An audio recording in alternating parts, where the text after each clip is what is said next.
네, 안녕하세요. 정은주입니다.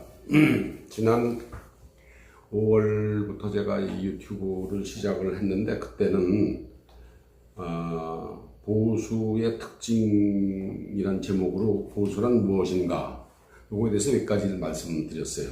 우리가 이제 보수 그러면서도 정작 야 보수가 뭐냐 그렇게 물으면 이제 뭐 대답이 제각각이잖아요. 꼭 집어서 야 보수라는 건 이런 거야 그렇게 이제 대답하기가 사실 궁했었습니다. 그래서 제가 궁금증을 풀기 위해서 보수란 무엇인가에 대해서 이제 지난 5월에 몇 가지를 말씀을 드렸는데 이 말씀은 사실 한 300년 전에 영국에서 태어난 그 정치가 에드먼드 버크란 사람의 그 실천적 뭐 말이 아니라 행동으로서 이렇게 그 일생을 산 그 한 66세까지 살았습니다. 300년 전에 그 사람의 그 정치 행보를 분석한 두 권의 책, 보수의 정신, 컨서버티브 마인드, 보수의 정신이라는 거고 또 보수주의의 창시자 에드먼드 버크 이 두 가지 책을 제가 읽고 이제 간추려서 지난번에 말씀을 드렸죠.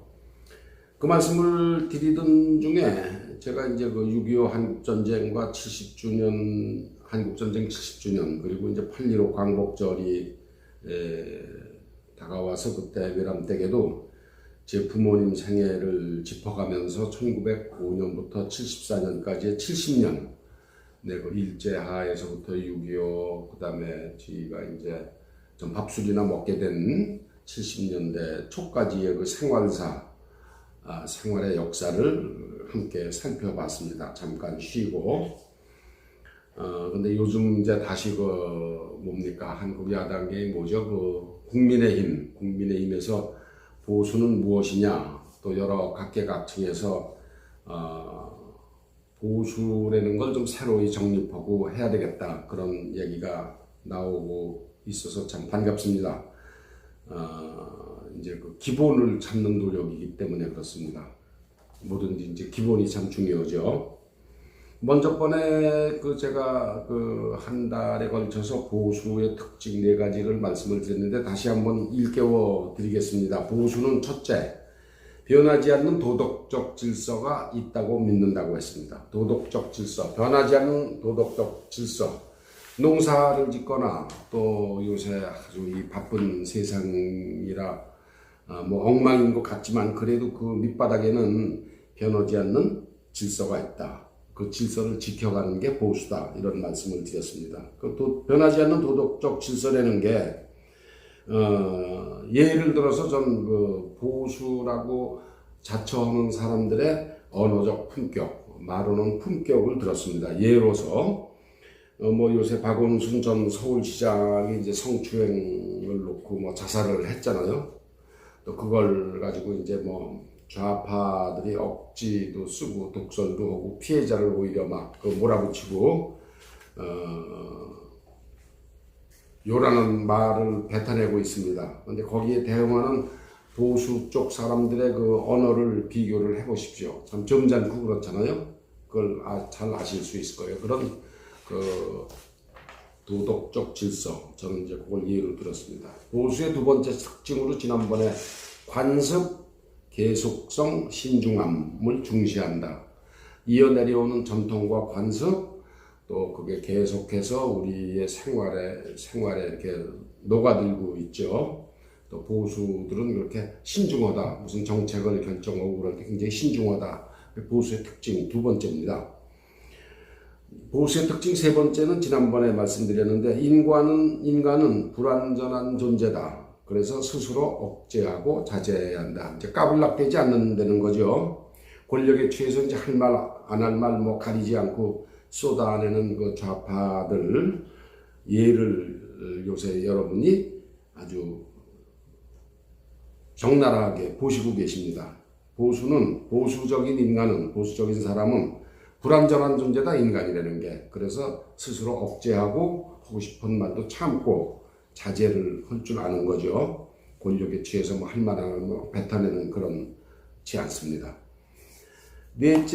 지난번에 말씀드린 보수의 특징 네 번째는 다양성의 원칙을 중시한다고 했습니다. 지시 한마디에 그냥 일사불란하게 움직이는 극렬한 그 좌파와 달리 보수는 각자가 주장하는 바를 자유롭게 개진하고 토론합니다. 그러다 이제 선거에서 패배는 하죠. 그러니까 모여라 그러면 좌파는 쫙 모이고 헤어져 그만 그러면 쫙 헤어지고 그러지만 보수는 모여라 그래도 나는 거기 안 가, 난 저쪽에 가서 해. 난 네가 하는 게 마음에 안 들어. 보수적인 사람은 그 다양성의 원칙, 야마 왜 나를 이래라 저래라 해. 이렇게 이제 그렇죠. 그래서 이게 너무 그렇다 보니까 선거에 이제 2명, 3명이 나와서 그냥 표를 잔뜩 얻고도 30%, 35% 얻은 사람한테 집니다. 이제 그런 약점이 있는 거죠. 그래서 이제 보수를 먼저 이제 변하지 않는 도덕적 질서가 있다. 점잖다. 쉽게 얘기해서 또 보수는 관습, 계속성, 신중하다. 또 인간은 불완전한 존재를 알고 있다. 보수는 그래서 이제 억제하고 자제한다. 내가 잘났다고 나서지 않는다. 이제 그런 거죠. 그다음에 다양성. 여러 가지 의견이 있을 수 있다. 이게 이제 보수의 네 가지 특징이라고 말씀을 드렸는데 오늘은 2개만 더 말씀을 드리고 얘기를 끝내겠습니다. 이제 보수의 특징 그 4개에 대해서 5번째는 보수주의자들은 자유주의와 사유재산권이 중요하다 이렇게 믿습니다. 자유 또 사유재산권 이게 참 중요한 거다. 현대에 들어와서 이제 자유주의는 많은 그 재앙을 불러오기도 했죠. 그렇지만 이제 예를 들어서 1960년대 베트남 전쟁이 이제 그 공산 사회주의로부터 자유세계를 지키는 선한 의지의 시작이 됐지만 피봤잖아요. 결국은 베트남을 잃어버렸죠. 미국이 많은 그 6만 명에 가까운 인명을 잃은 채 이제 실패로 끝났습니다. 그러나 이건 자유주의를 중시하는 보수 그 자체가 잘못된 게 아니고, 자유주의를 지키다가 결국은 공산화도 못 막고 사람도 죽이고 그 국민들도 고통을 당한 거 아니냐 베트남에서. 그럼 미국이 잘못한 거 아니냐. 그게 아니고 그런 전문가들이 있음에도 불구하고 그거를 집행하는 정치하는 사람들의 정책과 지도력이 잘못한 거지 자유주의를 지키려고 그러는 그 자체가 잘못된 게 아니다. 그런 얘기입니다. 보수의 특징 5번째가 이제 자유주의와 사유재산권이 중요하다. 이렇게 믿는 거죠. 그게 이제 베트남 전쟁에서 졌지만은 자유를 중시하지 않아서가 아니고 집행을 잘못한 거죠. 실행을. 또 다른 실패가 또 있죠. 대러시아 정책과 중국 정책입니다. 러시아의 경우는 이제 정책이 경제에 집중되어 있었죠. 그래서 자유시장 제도를 러시아에 확립시켜주는데 초점이 맞춰져 있었습니다. 그래서 유럽과 미국이 함께 러시아를 도와준 거죠. 그래서 자유시장 제도, 자유주의를 러시아에 확립시켜주면은 이제 그 사유재산권에 대한 국민들의 기대가 커져서 시민의식이 바뀔 거다. 그리고 이제 시민의식이 바뀌면 그 위에 있는 정치권까지 바뀌어서 민주사회가 이루어지겠다. 이거 좀 먹고 살게 해주면은 자유주의가 뿌리를 내리고 그 국민들한테 지지를 얻기 위해서라도 정치가가 바뀔 거다. 이런 생각을 한 겁니다. 그래서 러시아를 열심히 도와줬죠. 근데 거기서 간과 빠뜨린 게 있어요. 그 러시아라는 사회가 말하자면 사회적 제도에 대한 믿음, 인간끼리의 믿음이 없었다는 거. 그 사회는 전부 다 그냥 말하자면 쉽게 얘기해서 도둑놈입니다. 정상적인 사고를 한 사람이 없었죠. 벌써 레닌, 스탈린, 그 후에 브루즈네프, 후르시초프, 브루즈네프 이렇게 내려오면서 70년 동안 사람들의 그 가치가 바뀌었다는 걸 미국이 서방이 깜빡했어요. 그러니까 아예 먹고 살게 해주면 민주주의가 정착이 되겠다 그래서 했는데 그 사실을 간과한 거, 잊어먹은 거죠. 제도가 이제 있어도 사람들이 전부 다 이제 도둑놈 기질이 젖어 있었거든요. 러시아는. 뭐, 지금 그렇습니다. 지금도. 그래서 이제 경제 규모가 커지면은 그 경제 발전이 돼서 사람들이 먹고 살게 되는 게 아니고 몇 놈만 그 올리가르크라 그럽니다. 올리가르크.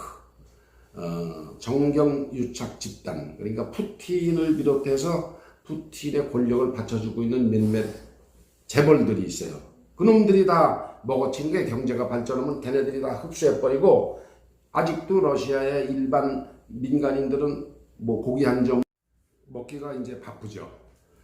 뭐 하여튼 경제가 이제 커지면서 거기서 생기는 그 이익을 그 올리가르히라는 그 집단이 다 먹어치우는 거예요. 여러분도 이제 자주 보시지만 뭐 찬물에 들어가서 수영도 하고 엮기도 하고 뭐 그러는 그 러시아 대통령 푸틴 있지 않습니까? 그 친구가 이제 10년인가? 예, 5년인가 대통령을 하고는 연임을 금지하니까 밑에 이제 꼬붕을 시켜서 대통령을 시켜놓고 저는 총리를 하다가 다시 5년이 지나니까 그놈을 다시 총리로 끌어내리고 지가 대통령을 했는데 이제는 이제 종신 대통령이 가능합니다. 푸틴이 아마 앞으로 건강한 저기 하면은 10년, 20년 할 거예요. 그런 사정을 좀 몰랐던 거죠. 이 서방에서는. 근데 이제 서방이 그 러시아에 대해서 그렇게 관대했던 거는 다 이유가 있습니다. 사실 그게. 같은 그 코카서스, 말하자면 백인일 뿐 아니라 그 소설 외 죄와 벌 아시잖아요. 그리고 까라마조프의 형제, 이것은 이제 톨스토예프스키도 있고, 또 전쟁과 평화, 안나 까레니나를 쓴 그 톨스토이도 있고, 푸슈긴이라는 그 시인도 있고, 또 음악의 비장이라는 거 있지 않습니까? 그 차이코프스키도 있고, 뭐 이런 또 1950년대에 이제 감옥도 갔다 오고 뭐 유배도 하고 그랬지만 이반 데니소비치의 하루를 쓴 솔제니친도 있고 이런 이제 예술가에 대한 향수가 있는 겁니다. 서방 사람들은. 그러니까 이제 볼쇼이 발레단도 있잖아요. 그러니까 러시아를 잘만 우리가 경제적으로 지원을 해주면은 이렇게 풍부한 예술성이 있는 민족이기 때문에 언젠가는 거기에 민주주의가 싹을 틀 거다. 그래서 이제 지원을 했는데 말하자면 그 레닌이나 스탈린의 그 공포 정치를 잊고 낭만적인 접근을 한 거죠. 너무. 그런데 이제 정책이 실패한 겁니다. 중국 예를 또 들어보겠습니다. 중국. 근육 자랑하는 러시아와 달리 돈을 좋아하는 중국대 놈들은 서방이 이제 그걸 간파를 했어요. 그래서 이놈들은 돈을 좋아하니까 좀 먹고 살게 해주면은 공장도 짓게 하고 무역도 이렇게 밀어주고 그러면은 민주화가 되겠다. 그래서 30년 넘게 이제 미국이 열심히 밀어줬습니다. 매년 4천억 달러 무역 적자를 감수하면서 소비에트 연방의 뒤를 이어서 이제 세계 경제 군사 강국으로 밀어줬죠. 그 밀어줬더니 이놈들이 이제 지금은 그 동남아 국가들 바로 앞바다까지 남중국 해라고 그래가면서 자기네 이거 우리 바다다 이러고 있지 않습니까? 지도를 한번 보시면은 주의 깊게 한번 보십시오. 중국 해안선이 이렇게 있으면은 여기 그냥 이렇게 주머니처럼 여기 뭐 필리핀도 있고 여기 베트남도 있고 그런데 이게 다 지네 바다라는 거예요. 이렇게 20km까지만 자기 바다를 선포를 해야 되는데 해안에서 2,000km 떨어진 데까지 우리 바다다 지금 그러고 있습니다. 그 이제 그 미국에 도전하는 거죠. 그래서 미국하고 한번 뭐 붙을 수도 있다. 우리는 뭐 결코 물러나지 않겠다 지금 그러고 있습니다. 또 먹고 살만하니까 이제 해외로 유학생들을 많이 보냈는데 이게 이제 그 강제로 스파이 활동을 의무적으로 하게 돼 있습니다. 중국 정부가 요청을 하면은 하여튼 뭐 온갖 정보를 다 긁어모아서 자기네 공산당에 보고하게 돼 있습니다. 유학생들은 한국에 나와 있는 중국 그 유학생들도 마찬가지입니다.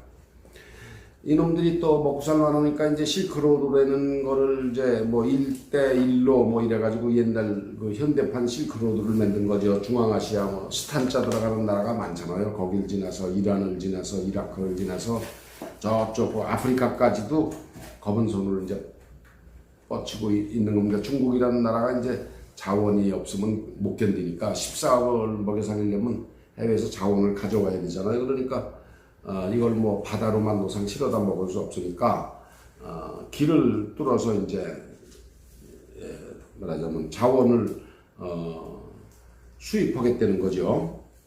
남미에도 이제 그렇게 투자를 많이 하고 있습니다. 하여튼 전 세계에 있는 모든 자원을 14억이 먹고 살기 위해서 지금 중국으로 끌어모으기 위해서 온갖 짓을 다 하고 있습니다. 그래서 러시아와 중국이 결탁해서 민주주의 제도와 그 서방에 이제 도전하는 거예요, 이놈들이 지금은.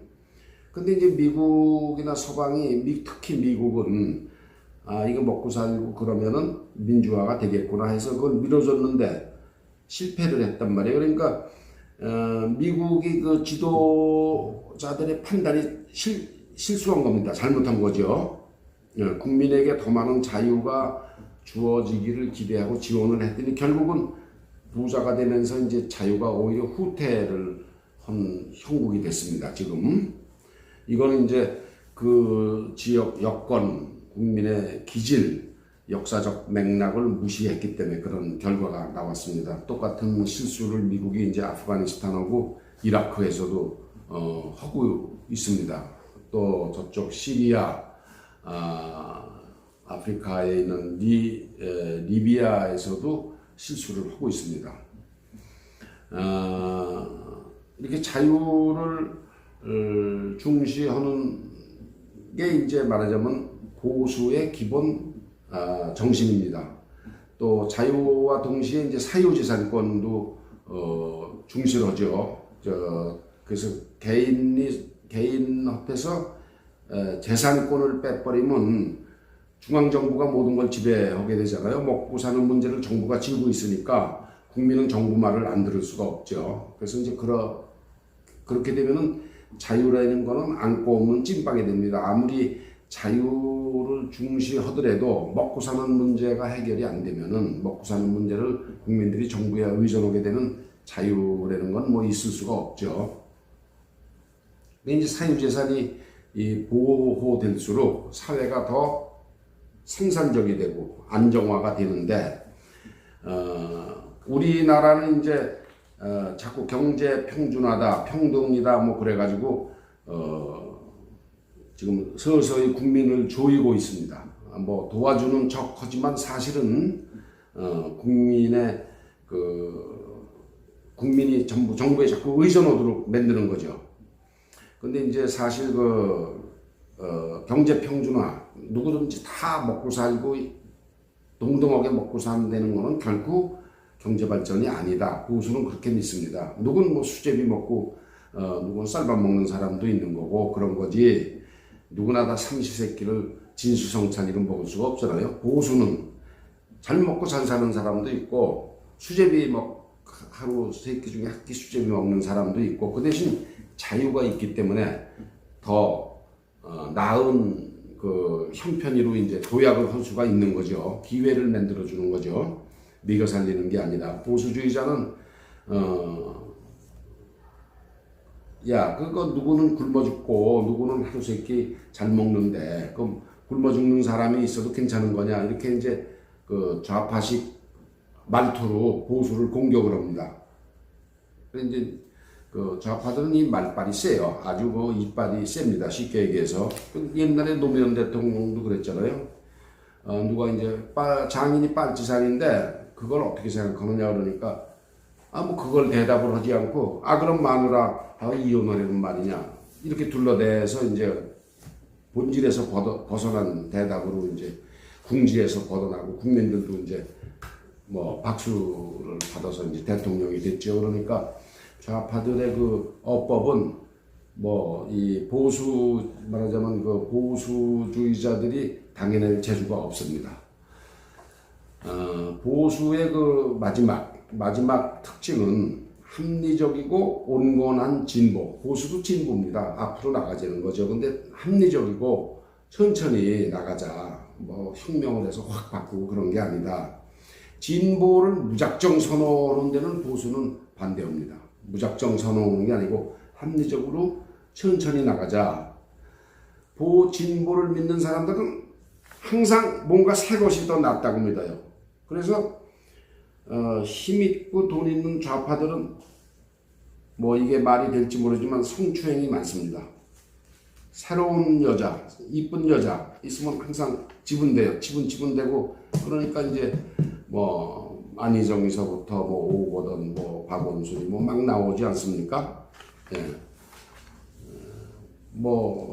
정책의 뿐이 아닌 것 같아. 예, 제가 보기에는.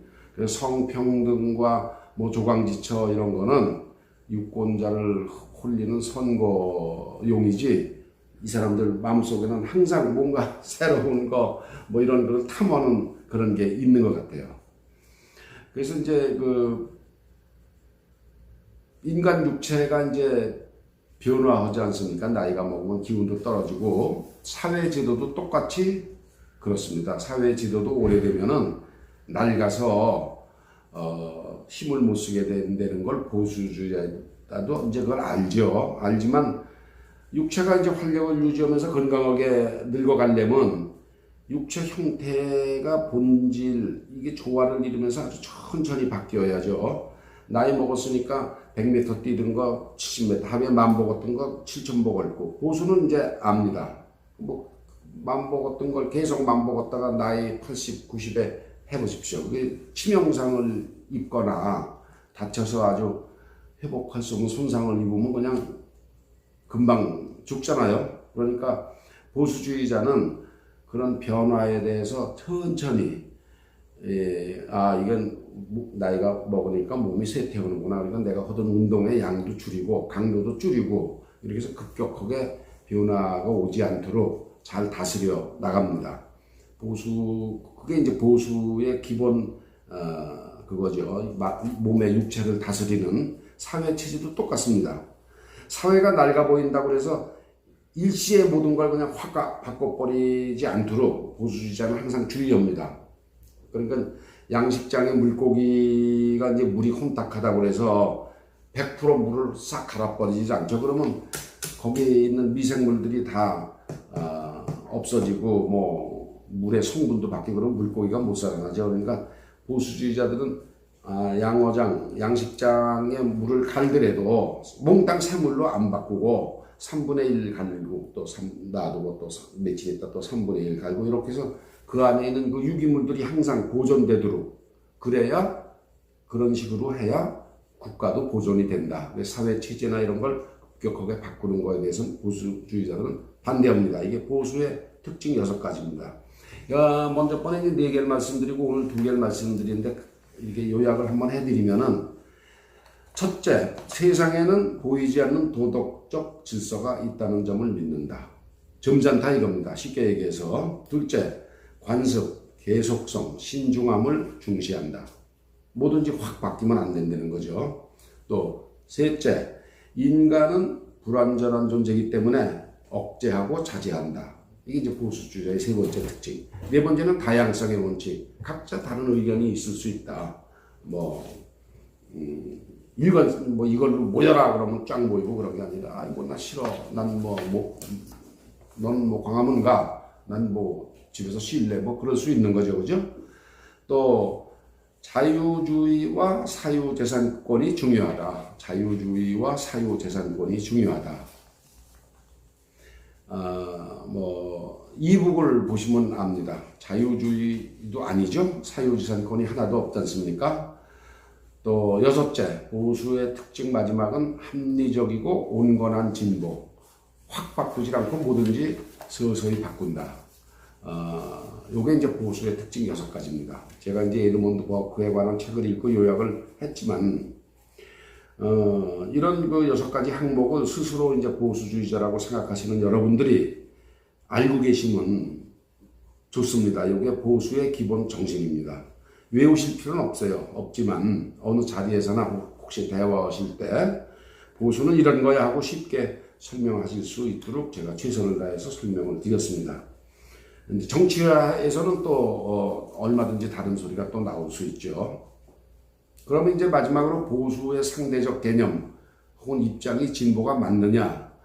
이제 정치인들이 보수 그러면은 진보 진영 이런 표현이 하는데 그게 맞느냐를 제가 짚어보겠습니다.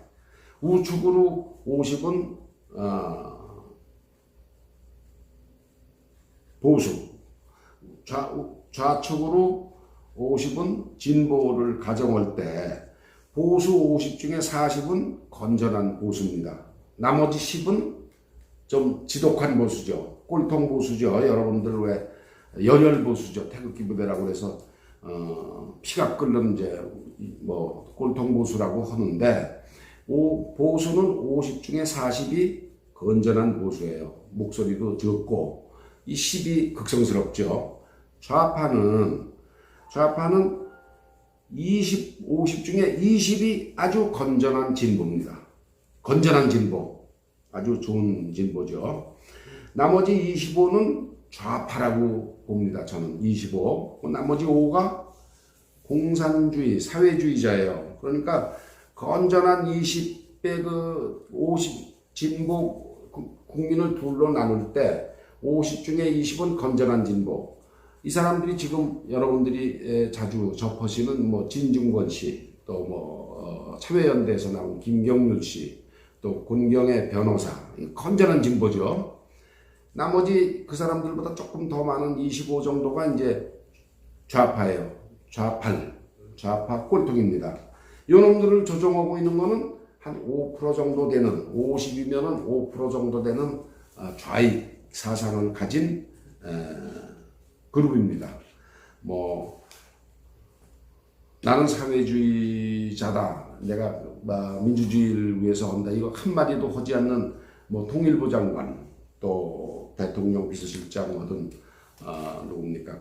지금 그런 친구들이다. 임종석이 이런 사람들이 보수 50 중에 5%를 차지했는데 이 사람들이 이제 그걸 뒤에서 말하자면 그 조종을 하고 있는 거예요.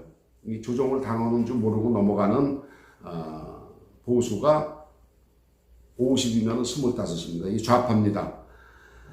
그래서 좌익은 말로는 이제 공산사회주의자면 공산주의자입니다. 그 임종석이나 뭐 이인영 이런 친구들이. 그래서 우리들이 이제 보통 진보, 좌파, 좌익을 잘 구분해서 봐야 되겠습니다. 진보 다르고 진보, 또 좌파 다르고 좌익이 다릅니다. 이걸 이제 제가 구분해서 좀 써야 되겠습니다. 진보는 급진 과격하긴 하지만 자유민주주의를 부정하지 않습니다. 이게 진중권이나 뭐 권경의 변호사, 김경률, 참여연대 이런 분들 아주 좋은 진보죠. 착한 진보. 그 사람들은 결코 자유민주주의를 부정하지 않습니다. 절제되지 않은 자유주의자죠. 근데 좌파와 좌익은 속성이 다릅니다. 진보 내에서도 좌파는 건전한 진보에 얹혀 사는 기생충 같아요. 건전한 진보가 20이면은 좌파는 거기에 얹혀 사는 기생충이고, 좌익은 대한민국을 부정하는 집단입니다. 요 한 좌파 이 진보 그룹의 한 10% 되는 요것들이 이제 뒤에서 조정을 하고 있는 거죠. 이제 보수에 대한 걸 6가지를 말씀을 드렸는데 뭐 두서없이 말씀을 드렸습니다만은 보수에 대한 신념을 굳게 간직하며 사십시오. 이것이 인간다운 삶입니다. 작은 것 하나라도 일상의 삶에서 실천을 하시며 사십시오. 노력을 하십시오. 아주 좁쌀만한 조그만 것 하나라도 실천이 중요합니다. 실천이 없는 이념은 아무리 멋지게 포장해도 호수 한복판에서 가래질, 호수에서 가래질 해봐야 배가 필요 안 나가잖아요. 아무것도 뭐 건지지 못 건지지 않습니까? 여러분들이 참다운 보수, 우리들 모두가 참다운 보수에 대한 그 신념을 간직하며 조그만 거 하나라도 실천을 해가면서 살다 보면은 지금 이 나라가 앞으로 밝게 태양이 비치는 날을 언젠가 볼 수 있을 겁니다. 지금 아마 아무러더라도 참고 생활을 하시기를 간곡히 부탁을 드립니다. 조국이나 뭐 박원순 오거든 또 안희정 뭐 이런 또 지금 뭐 법무부 장관을 하고 있습니다만은 뭐 뻔뻔하게 거짓말하고 우겨대고 있잖아요. 그러니까 그런 사람들을 잘 이렇게 뒤집어서 배우시고 거기서부터 저희가 그 많은 교훈을 얻어야 되겠습니다. 감사합니다.